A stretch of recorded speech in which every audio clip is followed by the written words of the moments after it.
So as we argue in the introduction, like the need for this paper, there's an overrepresentation of health challenges with gay men as opposed to other groups of men, namely heterosexual, but there isn't a whole lot of information about this particular age group. So it was really important to look at, middle-aged and older because of this time period, because of these contextual considerations. The period of time, when you think about it, 70s, 80s, 90s, like there's a lot happening in terms of, discrimination, in terms of human rights. You have a horrid infection that is initially exclusively affecting gay men, and not a whole lot being done in terms of organized public health response until that broaches heterosexual populations. So there's just a lot to be considered in terms of how that has impacted people and how that's affected men's thoughts about their health and how they go about doing things. So I think that the fact that we really pull out a particular age group and we really focused on context and understanding these contextual pieces, layering time is such an important variable, and I don't like to say variable because that's quantitative, but a very important concept in understanding how this group of men might be looking at their health and how they might be going about navigating their health challenges and promoting their health.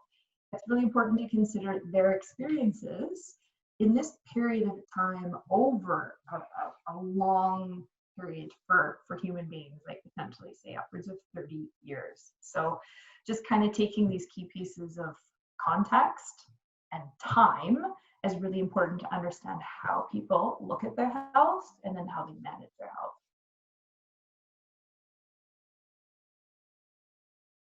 Grounded theory is a wonderful approach that's often used in health research, and nurses use it frequently because it's a great framework and approach to research that allows for really explicating emergent processes and problem-solving practices. We want to better understand how people work through a challenge. How do they work through? It's a lot of how questions. If you read a research question that starts with how, it's often a grounded theory framework or methodology that's been used in that investigation.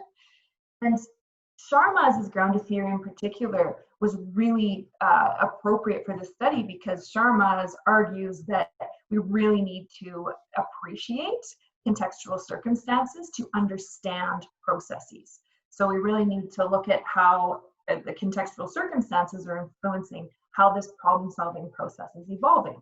So it lent very well to this investigation where I really wanted to understand how the context of men's lives was playing into how they navigated their health challenges and how they managed their health. So with grounded theory, what I really love about it is in the process of analysis, the process or like it's just basically grounded theory is a systematic approach to collecting and analyzing data with that goal of theory development. So there's, the emphasis on certain things that you do through your collection and your analysis. And for analysis, you really need to stay grounded in the data, hence grounded theory. So you want to maintain the language of the participants. You want to keep those words. You want to keep that as you move into higher levels of abstraction. You want to maintain that so that you're really true to the voice of the participant.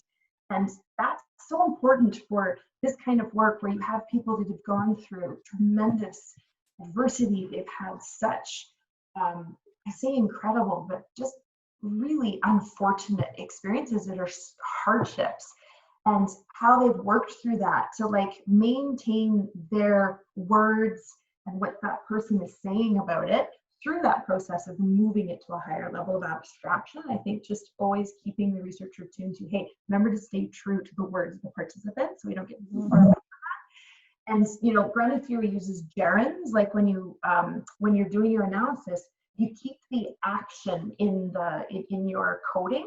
So you use like verbs or active language, like thinking about health, engaging in a health practice, or you keeping it active, which I think is really helpful to just maintain that energy and that spirit of what's being conveyed in those interviews. So it was really, really appropriate for this study because it allowed me to stay close to what participants were saying. And I'm always worried to get too far away from it. You engage in that reflexive process as a qualitative researcher, and of course you're always, querying your own, perceptions and biases and things.